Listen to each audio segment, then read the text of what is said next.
आज हम लोग बात करेंगे। देखिए,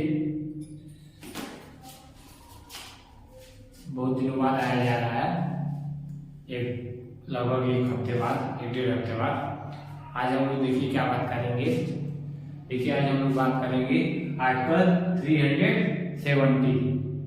देखिए, जो अनुच्छेद 370 है, इसमें क्या है। देखिए, जो आर्टिकल 370 है, इसमें क्या बताया गया है, जो 2019 में हटाया गया था, अक्टूबर 2019 में, ठीक। उसमें क्या है, देखिए धारा 370 नहीं हटाया गया था, जो आर्टिकल 370 नहीं हटाया गया था। क्या हटाया गया था, इसमें कुछ प्रावधान हैं, कुछ उसको हटाया गया था। सिर्फ जो 370 है, इसके अंदर बहुत से प्रावधान किए गए थे। उसमें ABCD कर अलग अलग इसके भागों में अलग अलग बताया गया था। आज हमें लोग यही समझेंगे आर्टिकल 370 क्या है, कहां से आया है, कैसे इसको लेकर क्या आर्टिकल थी, उस पर आज हम लोग चर्चा करेंगे। ठीक है। देखिए, जो आर्टिकल 370 आर्टिकल, देखिए जब भारत आजाद हुआ था 1947 में, तब भारत को दो भागों में टूट गया उसी समय, जो एक पाकिस्तान और एक भारत के रूप में जाना गया। भारत से ही पाकिस्तान का जन्म हुआ है 1947 में, ठीक। वह कह लीजिए जिन्ना की बेवकूफी या अंग्रेजों की चाल, ठीक। देखिए, अंग्रेज हमेशा यही चाहते हैं, कोई एक साथ न रहे। वे किसी भी देश को इतने टुकड़ों में डिवाइड कर देना चाहते थे। उस समय अंग्रेजों की चाल थी, वो जानते थे कि जब इनको टुकड़ों में बांट दिया जाएगा, तब ये लोग कुछ कर नहीं पाएंगे। किसी भी देखेंगे आप लोग, जब कोई भी चीज हो, जब उसको टुकड़ों में बांट दिया जाता है, बिखर जाता है, तो उसका कोई बहुत ज्यादा महत्व नहीं रह जाता है। देखिए, तो अंग्रेजों की चाल है। अंग्रेज यूरोप देश और अमेरिका जो है, यह अपने फायदे के लिए किसी भी देश को खाई में ढक कर सकते हैं। आप लोगों ने देख ही रहे होंगे, जो रूस यूक्रेन की युद्ध, इराक पर हमला, फिलीपींस, ये सब जो हो रहा है, ये सब उन्हीं लोगों की चाल है। ये लोग चढ़ा बजाकर साइड हो जाते हैं, अपने शरीर बन जाते हैं और एक दूसरे को लड़ा देते हैं। यह नहीं चाहते हैं कोई देश डेवलप करे, ठीक। देखिए, जब भारत को दो भागों में बांटा गया, पाकिस्तान और भारत के रूप में, तो क्या है, देखिए यहाँ के लोगों ने कहा, ब्रिटिश वाले जो उस समय गवर्नर थे, गवर्नर जनरल, तो उन्होंने कहा कि जिसको जहां भी रहना है, नागरिकों से कहा गया कि जिसको जहां भी रहना है वे वहां रह सकते हैं। जिन्ना जो थे, वे एक इस्लामिक कंट्री बनाना चाहते थे, जिसकी वजह से उन्होंने पाकिस्तान का समर्थन किया,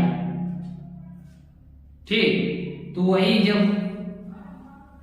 जब यह जो समय छोटे छोटे टुकड़ों में बटी हुई रियासतें थी, लगभग देखिए कितने रियासतें थी, लगभग 552 रियासतें।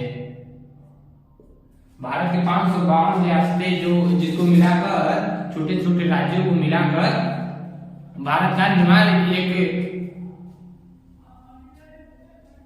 देश का निर्माण किया गया। जो 52 छोटे छोटे रियासतें थी, यहाँ लोग पहले राजा महाराजा हुआ करते थे, अलग सभी जगह के राजा महाराजा हुआ करते थे। जब यह विलय किया जा रहा था, इनको मिलाया जा रहा था, जो 552, इसको देखिए जो छोटे छोटे रियासतें, इन लोगों को मिलाने के लिए बहुत ही मशक्कत भी करना पड़ा। जो सभी रियासतें जो आसानी से नहीं मानती थी, इसको मिलाने वाले जो प्रथम गृह मंत्री थे, हम लोग अगर मैं सही से याद कर पा रहा हूं तो सरदार वल्लभ भाई पटेल, इन्होंने ये छोटे छोटे रियासतों को मिलाने का कार्य किया। इन्होंने छोटे छोटे रियासतों को मिलाने का कार्य किया। तो जो रियासतें मिलाई जा रही थी, तो देखिए जो कुछ रियासतें थी, 3 ऐसी रियासतें थी जो भारत में विलय नहीं करना चाहती थी, विलय पत्र पर साइन नहीं करना चाहती थी, वे अपना स्वतंत्र देश चाहते थे। उसी में है एक रियासत थी जम्मू कश्मीर, जिसके वहां के राजा उस समय कौन थे? हरि सिंह।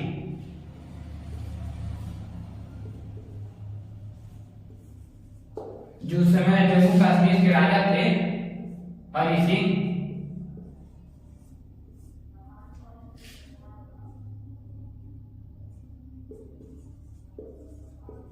जो जम्मू कश्मीर के राजा थे उस समय,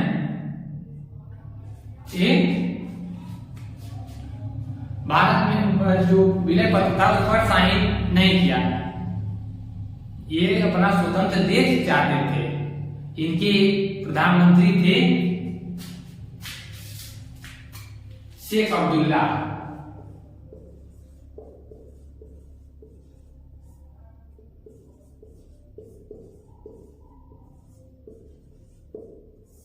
देखिए शेख अब्दुल्ला,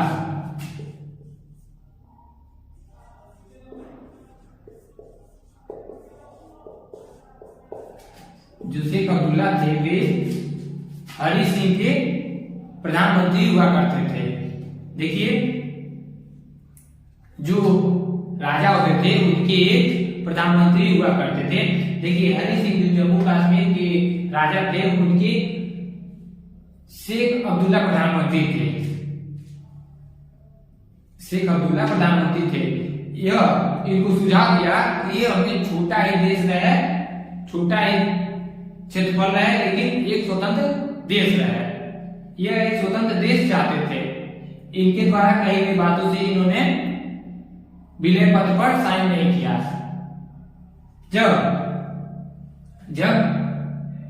देखिए जब पाकिस्तान जब 2 भागों में बट गया, भारत और पाकिस्तान जो 2 टुकड़े हो गए, ठीक, तो जब इन्होंने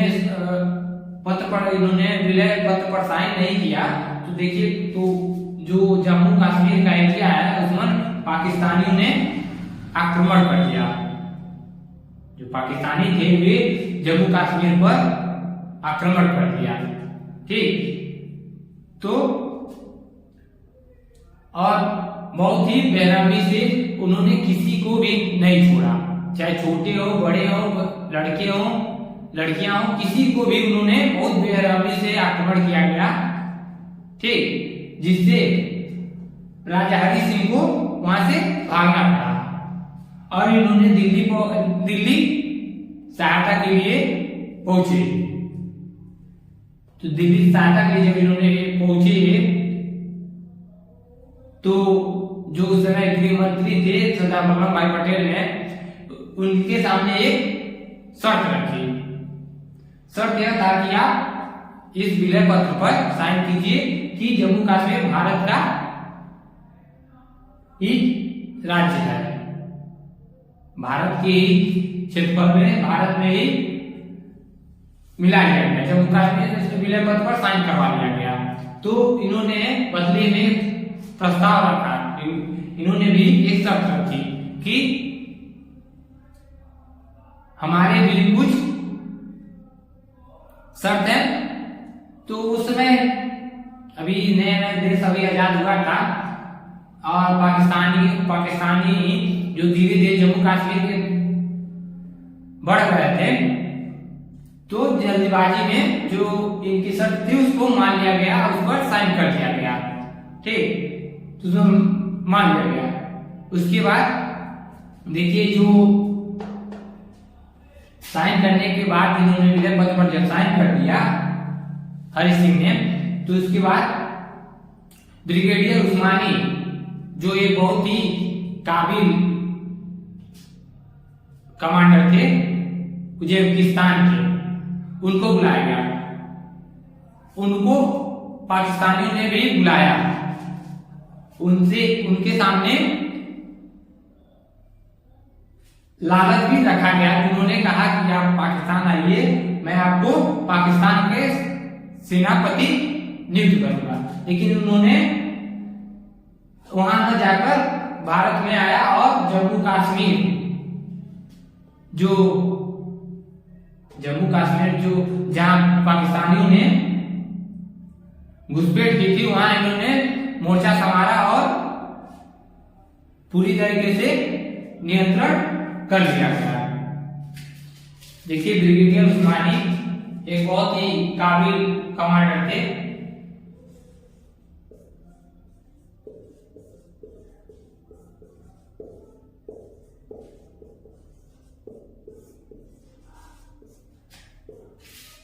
देखिए ब्रिगेडियर उस्मानी बहुत ही काबिल कमांडर थे।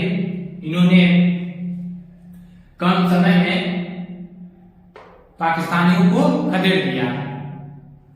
तब तक देखिए जब तक इनको बुलाया, जब तक क्या है हरि सिंह सहायता के लिए दिल्ली पहुंचे, तब तक पाकिस्तानियों ने जम्मू कश्मीर पर कुछ क्षेत्र को अपने कब्जे में ले लिया, जिसको आज हम लोग पीओके के नाम से जानते हैं।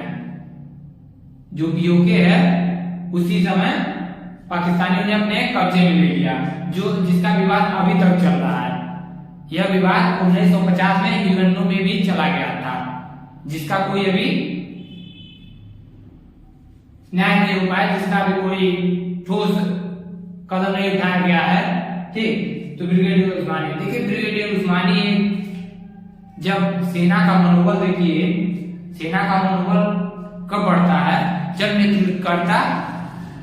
नेतृत्वकर्ता उस योग्य हो। किसी भी देखेंगे आप लोग, कोई भी युद्ध होगा, किसी भी युद्ध में अगर सेना का मनोबल बढ़ाना है तो उसका जो सेनापति हो वह काबिल हो। जब नेतृत्वकर्ता काबिलियत से भरा होगा, तब सेना का मनोबल टूटने नहीं देगा और सेना मनोबल बना रहेगा। ठीक, इसकी वजह से देखिए किसी भी हमेशा कहा जाता है नेतृत्व करने वाले के पास काबिलियत होनी चाहिए, क्योंकि उनके ऊपर बहुत बड़ी जिम्मेदारी दी जाती है। लेकिन इनको जो जिम्मेदारी दी गई थी, इन्होंने अपनी जिम्मेदारी का बखूबी काम किया। उस पर जो उनको काम सौंपा गया था, इन्होंने महज 3-4 दिन के अंदर उसको निपटा दिया। ठीक, तो यही जो आर्टिकल 370 है जम्मू कश्मीर, जो प्रस्तावित इनका शर्त था हरि सिंह का, जो राजा थे, उनका जो शर्त था कि हम जम्मू कश्मीर में कुछ अपना नियम कानून लागू करेंगे, कुछ हमारी भी शर्तें हैं। देखिए जो आर्टिकल 370 है, यह कहाँ है, देखिए भाग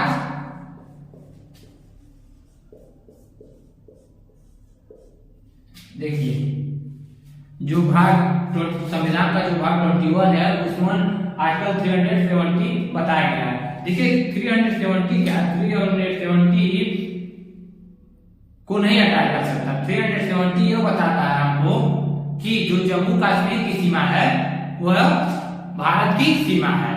अगर 370 को हटा दिया जाता है तो वह भारत का नाम, जम्मू का भारत का नाम ऊपर पाकिस्तानियों को हो जाएगा। इसलिए 370 के कुछ प्रावधानों को हटाया गया है, जो 2019 में हटाया गया, उसमें कुछ प्रावधान को हटाया गया है। जो 370 ये है उसमें ये है कि जो जम्मू कश्मीर की सीमा है वही भारत की सीमा है। अगर इसको जो हटाएगा समझे वह अपने पैरों पर कुल्हाड़ी मारने का काम कर रहा है। ठीक, तो इसका जो बी सी डी बताया गया है आर्टिकल उसमें है। देखिए जो ये हटा कैसे दिया गया, हटा भी कैसे दिया गया, इसमें कुछ प्रावधान है। जो भाग 21 है, जितने भी आर्टिकल है वो अस्थायी नहीं है, वो सारे अस्थायी हैं। ठीक, इसको बदला जा सकता है।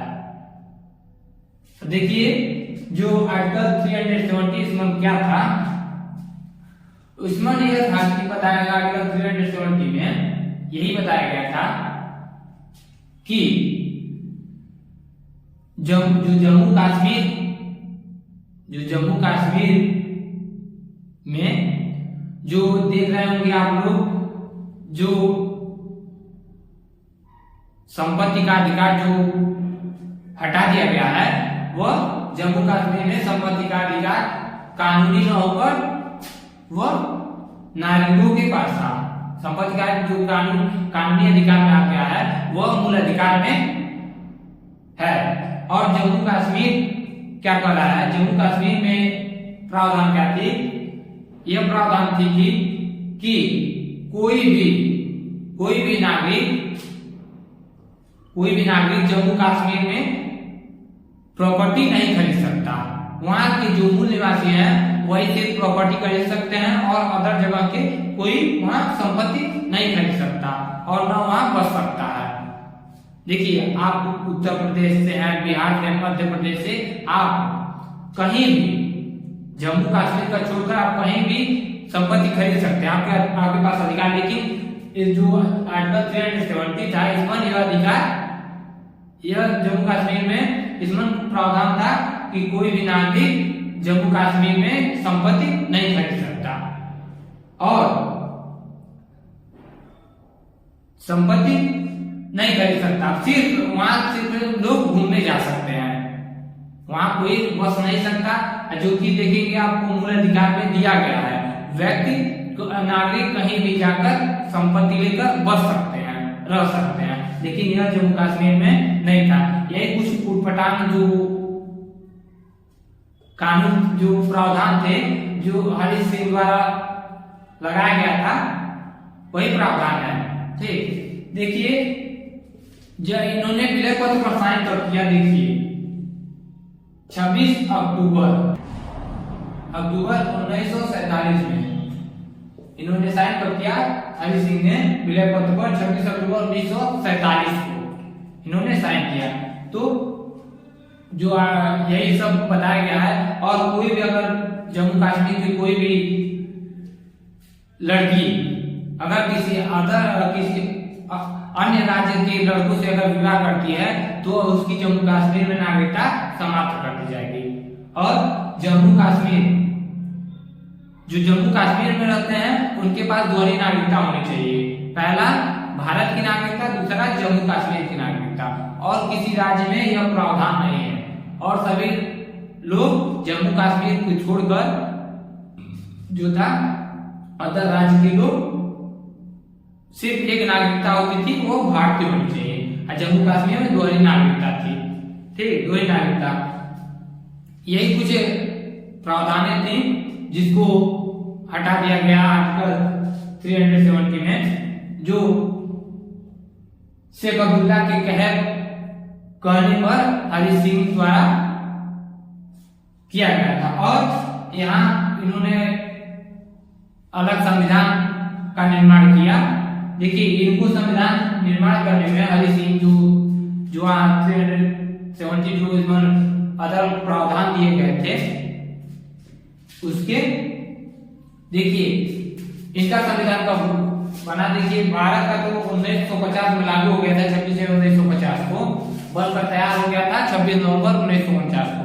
लेकिन जब इन्होंने साइन किया उसके 10 साल बाद, इसके 10 साल बाद इन्होंने अपना संविधान लागू किया जम्मू कश्मीर में, राजा हरि सिंह ने। देखिए अब 26 नवंबर 1957 में इनको बनाने में, संविधान बनाने में लगभग 10 साल लगे। ठीक, इसमें यही सब बताया गया है। और जो आर्टिकल 370 में 35 से था वह यही था कि कोई वहां संपत्ति नहीं खरीद सकता। उसमें यही बताया गया कोई वहां संपत्ति खरीद नहीं सकता और न अस्थायी रूप से बच सकता है। ठीक, ये इसमें आर्टिकल 370 में बताया गया है। ठीक, देखिए जो इसमें बताया गया है आर्टिकल 370, सारे लोग ये जानते थे कि यह जानते हैं कि आर्टिकल 370 को हटा दिया गया है। तो अब हमने बताया है ही 370 को हटाने का मतलब है कि अपने पैर पर कुल्हाड़ी मारने का काम। ठीक, इसको देखिए जो भाग 21 में जितने भी आर्टिकल है सब अस्थायी है, अस्थायी कोई नहीं, अस्थायी है सारा, सब कुछ बदला जा सकता है। ठीक, बस यही इसमें बताया गया है आर्टिकल 370 में। उसका अपना, इनके कहे अनुसार अपना खुद का संविधान होना चाहिए, अपने मुताबिक इन्होंने काम किया है। इन्होंने कुछ अच्छे भी काम, कुछ अच्छे भी प्रावधान थे।